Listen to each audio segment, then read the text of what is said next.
Yep, recording has started. So welcome everybody. Thank you very much for joining sharply. I am a bit concerned because we haven't got our speaker for 60 minutes joining us yet. That will be an interesting one, but hopefully they will be shortly. As you can see, we are spanning all over the world. We've got people from every corner of the world. So I'm delighted that InterManager is able to do that. Mark, over to you. Start, please. Yeah, just a warm welcome to everybody. Just a few comments on the general principles and the endorsements.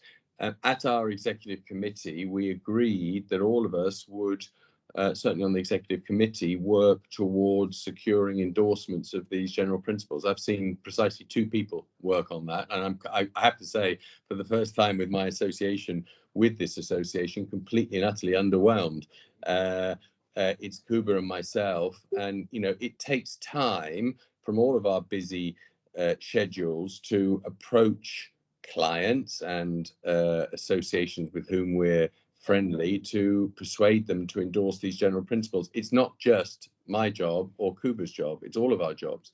And if we get this right, then we will never have a problem with membership, and we will never have a problem with raising standards and all of the good things that we want to achieve. So please, all of you, treat my words as a friendly kick up the backside to engage with your clients, engage with your industry counterparts, and secure endorsements of these general principles. There's a really good press release that is going out or has gone out, will be in trade winds, of some really first-class operators that we've managed to persuade to endorse these principles. It really matters, because once we get critical mass and critical momentum, everybody will jump on board, and we will have achieved our aim.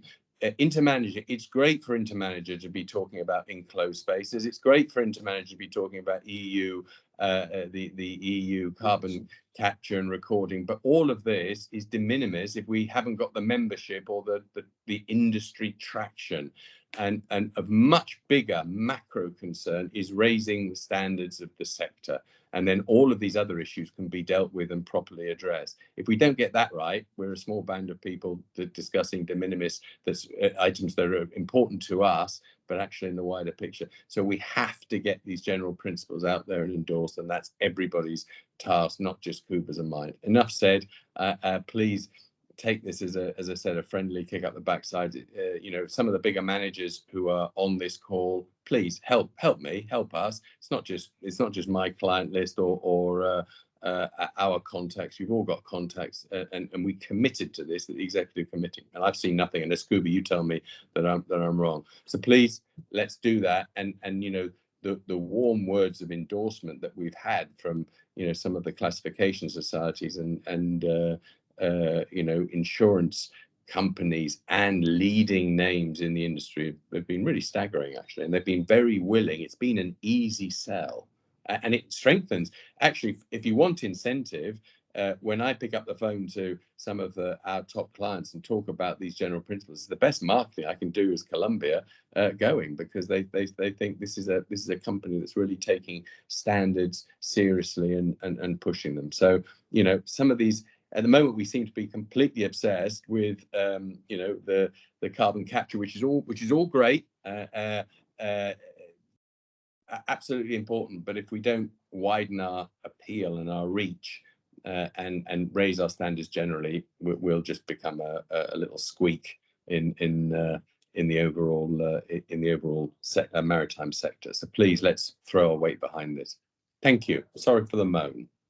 No, that's very good indeed, because we've got quite a lot, as Mark was saying, good names. So it's not just talking about industry or something. There are some very punchy names, and the press release went this week. I have circulated it to all of you as well. So hopefully you have seen it. And there is more organizations this time, because I seem to be concentrating on organizations, NGOs and flags and so on. And Mark was more on a business side, and Mark has delivered already. And I know that some of our executive committee members are also talking to their business partners, but the fruition is still in a pipeline. So if we could definitely follow what Mark is suggesting and make a push, talk to your supporting organizations, subcontractors, check yourself. I'm very pleased to report that we are approaching now 1,000 uploads, Mark. 1,000 uploads Brilliant. of the checklist. This is tangible. This is something which went from zero to maybe not hero yet, but it's getting there. And you're going to get a So new member in CTM, and correct. we're on the point of getting MSC on board as well, as a member and an endorsee. The membership and visibility and profile and traction of InterManager will increase hugely. This is the main goal. Everything else, that it's the tree on which we hang the baubles, and we've got to deliver on this now. Otherwise, it'll be a damp squib, which is not what we want. Good. Indeed, and the point here is, if you look into the checklist and you see what we are really talking about, it's well-being, it's diversity, it's involvement, engagement, and everything. Everybody's talking about that. Now you've got this tangible provided to your desk. So Maciek, I'm looking at you. Go for it, for example. Okay, look at Scorpio and tell us why you are still not behind it, or maybe you are, and I'm just missing the point here. I'm sorry that I'm picking up on you because you are right in the middle of my screen. Okay. Now moving into the more sad stories. I'm pretty sure you heard what happened in the Red Sea, 3 deaths. Now there is a press release going now as we speak. InterManager and obviously the other NGOs taking a very strong stand on this one. I am getting, unfortunately, also involved in a bit of Turkey criminalization of seafarers. There's 10 seafarers in Turkish jail for last 6 months.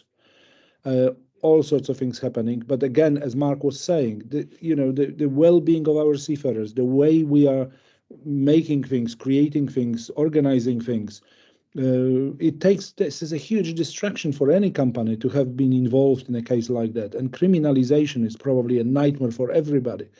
So check whether you do have procedures. How would you actually act if you had a situation like that? Or maybe you made a decision not to go to Colombia, for example, full stop.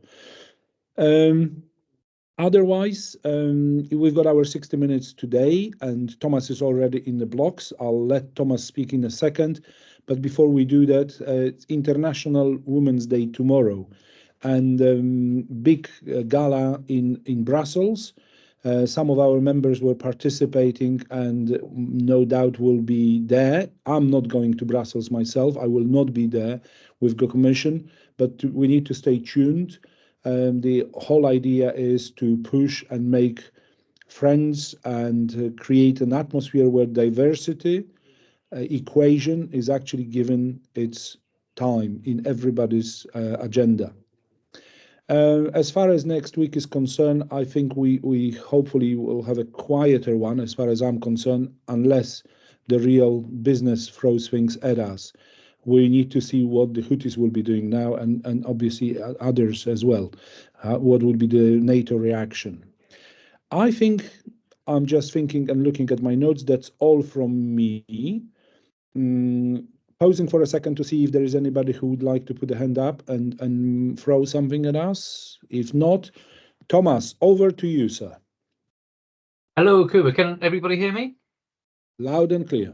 Fantastic. Thank you. Thank you very much for having us. Actually, my name is Tomo, and I'm co-founder and CEO of Maritrace. Some of you may have heard of us. In fact, I think some of you might already be our clients. And we've got Richard Bradfield, who's our business development director. And what I'd like to be talking about today is basically what's going on in the Red Sea at the moment, because we're keeping a very, very careful eye on the situation for our clients and candidly for the press as well, who are coming to us for a lot of data on what's going on. So what I'm going to talk to you about briefly is a brief presentation on our analysis of the situation in the Red Sea. Then a brief demonstration of our platform Maritrace and how we think that may be able to assist, and then we'll just basically throw the floor open for any questions that anybody's got for us. So again, Cooper, thank you very much for inviting us along for that. Now let's see how well I can drive Teams. Now with some luck, you can see a presentation window. Yeah, okay, fantastic. Yep. I've got the thumbs up from Cooper, so that's all good. So basically, a very brief introduction to Maritrace. Who on earth are we? We started in 2008. We were one of the first companies to automatically provide risk assessments for well, against piracy. Hitherto, I think what happened an awful lot is people were providing journeys, waypoints to PMSEs who were spending 2 or 3 days to analyze the situation, come back and say it's dangerous or it's not dangerous or whatever it may be. We sort of decided there was probably a bit more of a mathematical approach to this. So we came up with this platform, Maritrace, which automatically quantified the risk to the vessel. And that has significantly grown. Now we not only provide risk assessments to vessels, we provide security alerts for vessels, pre-voyage risk assessments, en route risk assessments and alerts to vessels. We provide AIS tracking, weather, all sorts of stuff. I'll give you a very brief demo of that later on. I'm very happy to wax lyrical about our history, but let's look into the more interesting stuff at the moment, which is the attacks on the merchant shipping in the Red Sea and the Gulf of Aden. The area which we're principally interested in, which none of you will be terribly surprised about, is the south of the Red Sea, sort of south of 18 North, and the Gulf of Aden, which is principally where all these incidents have been taking place recently. Now, to quantify the difference in the number of incidents that we've seen, you can see this this panel here shows the number of incidents that we recorded in this area in 5 years, from October 2018 to October 2023. And nearly all of these incidents that we observed were very, very what we would call low level. A suspicious sighting, or a vessel that, you know, a dhow approached a vessel, but nothing particularly significant happened. There wasn't really very much going on, as I'm sure you're mostly aware. But then, of course, the situation in November changed quite significantly, and the frequency of incidents, of course, is the one thing which everybody notes. The huge uptick in the number of incidents in that area. The type and range of weapon used to attack ships has changed. The previous MO was to have an AK-47, fire it at the bridge and try and get the vessel to slow down, stop so you could board it. That is not the point of these attacks anymore. They're not really, with some minor exceptions, not really trying to board the vessel. They are trying to attack the vessels, and in some cases have been quite successful in sinking them or causing loss of life, which is incredibly sad. The attack pattern from the approach to the intimidation and the frequency and tempo has also changed. For example, over the 5 previous years, there were 46 incidents. Now, actually, this slide is a couple of days old. I think it's around 90 incidents in the last few months that we've seen. So that's a huge, huge increase in the number of attacks. The response has been twofold.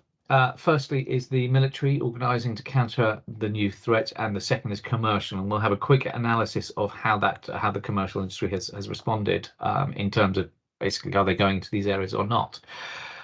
The response by the maritime forces has been augmented mandate for the CMF, from piracy to more security, counter-piracy patrols, India and Japan, US-led Operation Prosperity Guardian.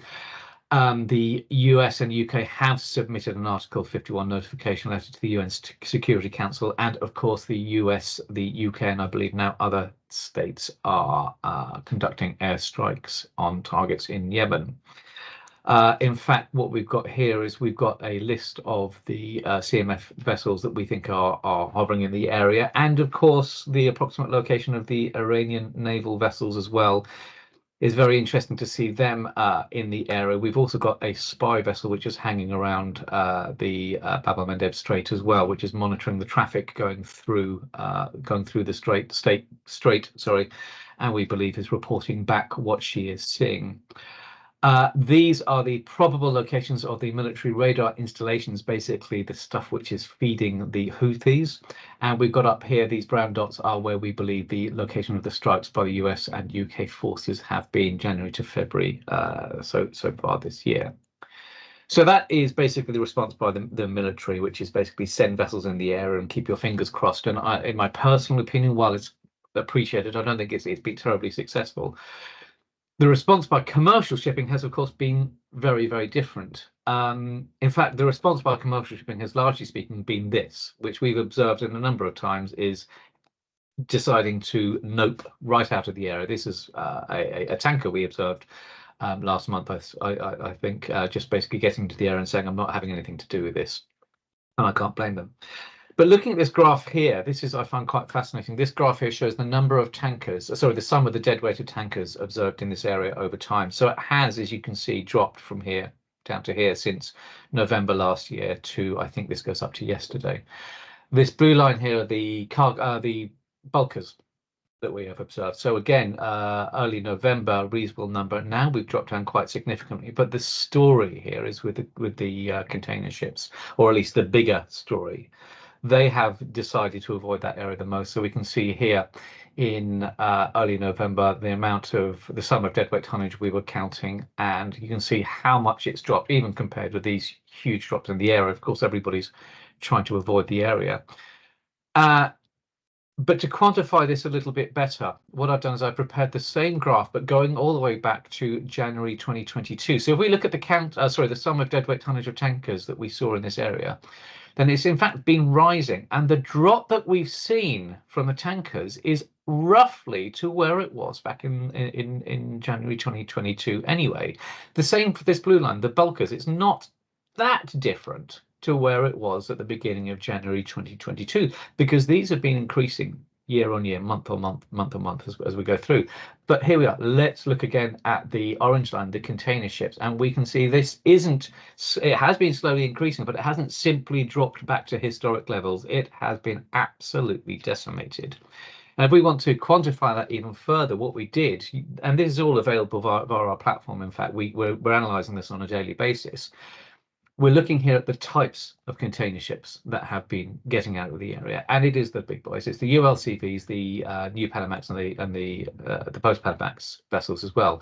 These three categories. You can see here the smaller container ships are continuing to stay in the area. So it's only the larger vessels who can basically afford to take the long way around. And I think that's quite interesting. The smaller vessels are still risking it. Presumably, this is a commercial decision that they are taking here.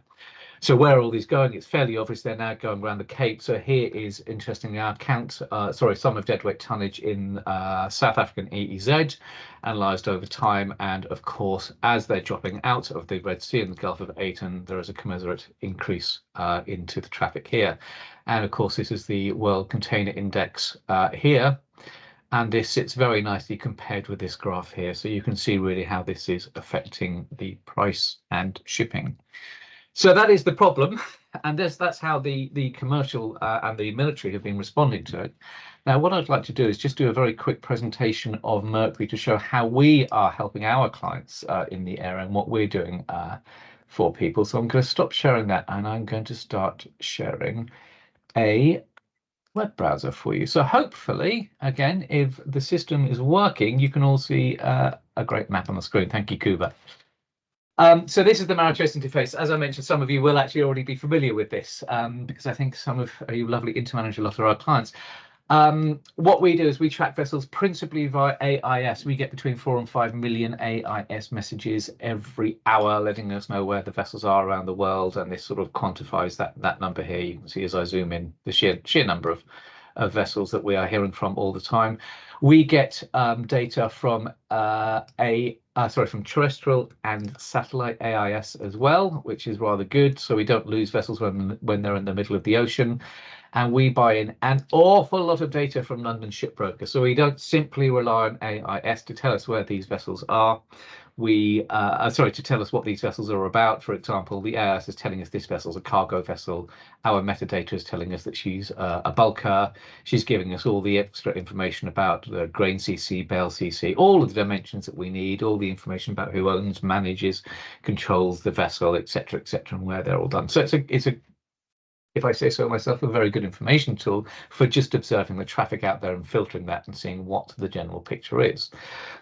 But in terms of looking at the incident going on in the Red Sea, the first thing we do here at Maritrace is we monitor not just the UK MTO and the IMB and all these usual suspects. We have an awful lot of sources letting us know what's going on in the Red Sea, Gulf of Aden and other areas as well.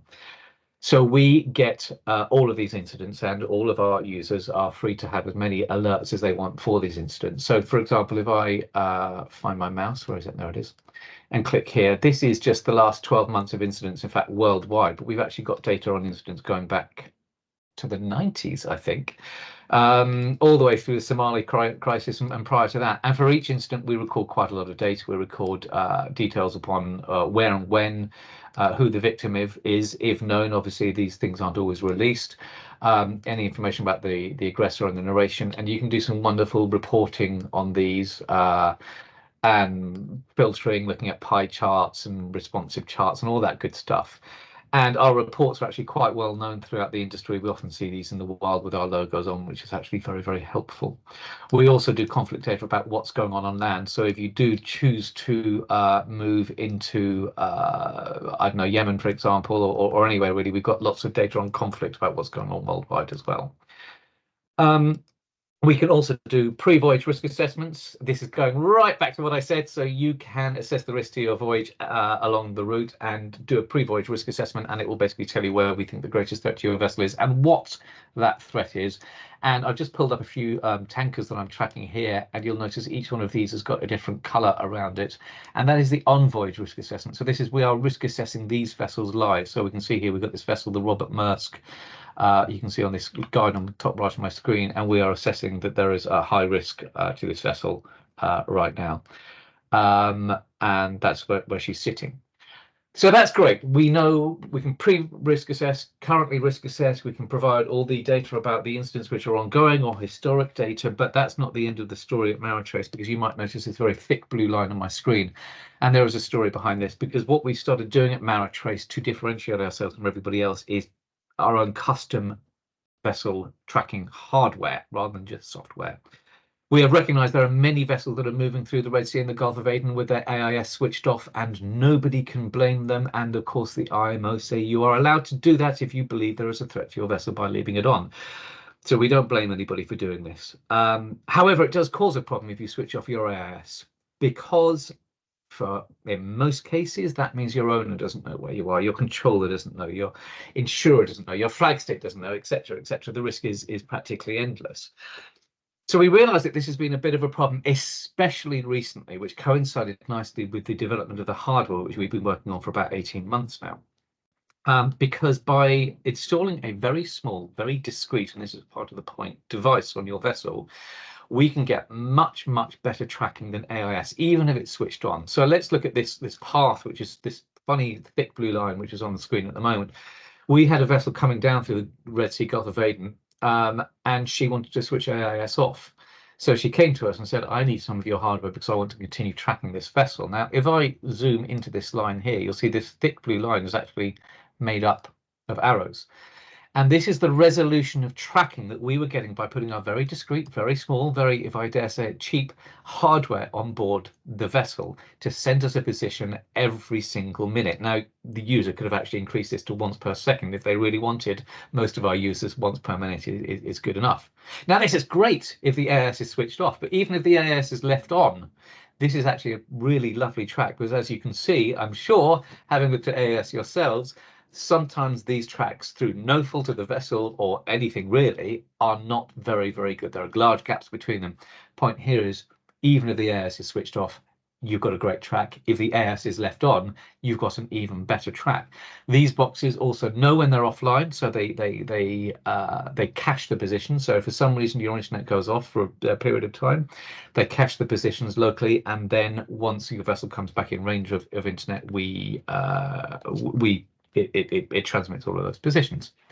And the other point that I would make about these devices is they are extremely easy to install on the vessel. What we don't do is we don't have some great hulking piece of hardware where we need to install all these GPS antenna up on the Monkey Island and then put another antenna to communicate with the satellite infrastructure and all that jazz. And it's all very expensive and needing to run hundreds of meters of cable and all that boring stuff. These are actually really easy to install because we realized you've already got GPS on your vessel.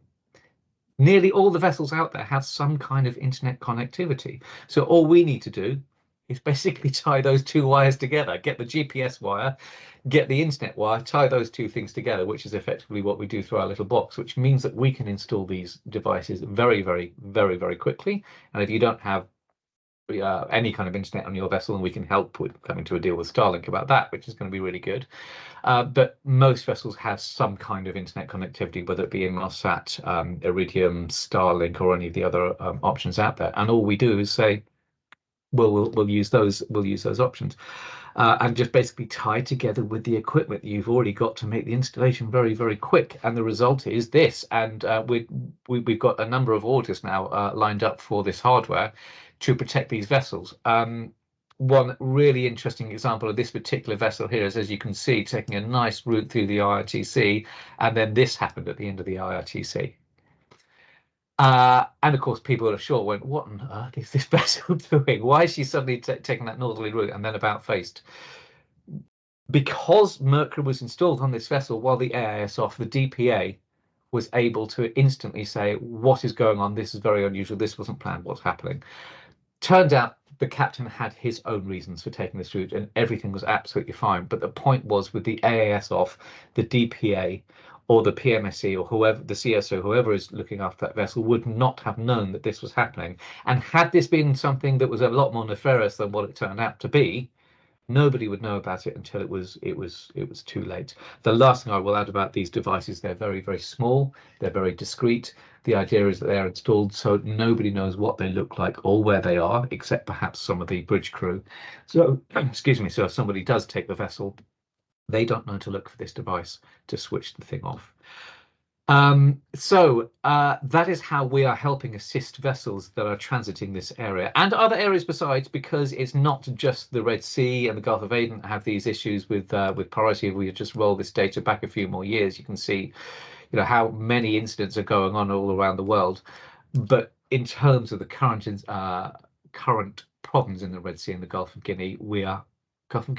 Aden, we're helping people threefold: pre-voyage and live risk assessments, live alerts en route, and our new, what we're calling Mercury hardware that we're starting to attach to vessels that are taking this route.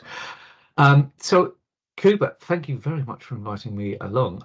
That is basically our presentation of what we're doing. If anybody has any questions now or afterwards, I'd be very, very happy to have a chat.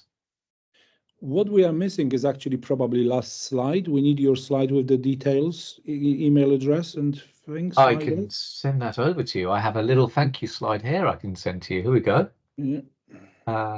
Window. Oh, no, that's my whole window. That's too much. That's too much. Hang on, let me share the other one. Okay, and I'm opening the floor. Any questions? Any comments from people? No.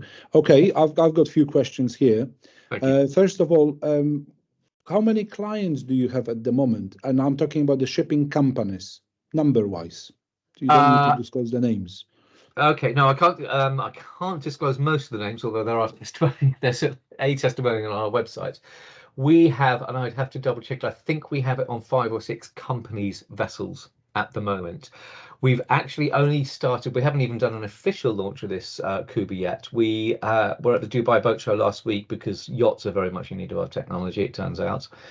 So we did an unofficial launch there. We started mentioning it to people, and the reason why we haven't done an official launch at the moment is because we've just concluded our sea trials, which have gone incredibly successfully.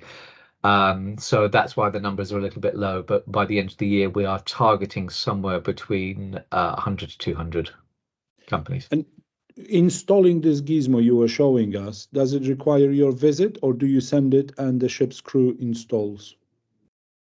That's a great question. We could visit if that's what you want to do. We also have teamed up with Elcom, who are based in Dubai but have offices all over the world, who can do installs in, I think, 10 different countries as well.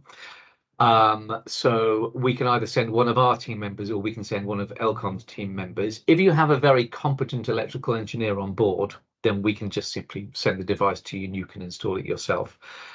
Sometimes the challenge is we need to configure these devices to get through your vessel's firewall. So any engineer has to be relatively competent at Linux, which I appreciate that's not for many of them their main skill set. So it's more helpful to have one of our chaps to go out or one of Elcon's chaps to go out. Okay, understood. No further questions from me then. Thank you, Tom. Thank you, Kuba. And I don't see any yellow hands here on my screen, so I don't think we've got any further questions. And the slide has been long enough. It will be recorded, and the video recording will be sent to all of us and those who are not on the call as well. At this stage, I would like to apologize. You probably realized that the last 60-minute recording went only yesterday because there is a new Teams, and the new Teams wasn't very compatible with my Apple. So it required IT team to fix it. And I don't know whether you are having problems with Teams as well. Hopefully these are the teething problems of the new system, but otherwise everything seems to be working okay now. I don't have any other points for the agenda, therefore I'm opening the floor. If there is anything, anybody would like to make a comment, give me homework, push us in the direction you would like to see. If not, then I'm very happy to close the meeting. Mark, last word from the president, please. No, thanks very much. Thanks for a very interesting presentation as well. Please all focus on getting those endorsements in and copy them to myself and Kuba so that we really keep this momentum going. We want to try and get 10 plus companies, really good companies, every week endorsing these in the principles. Yeah, thank you very much. Have a great week.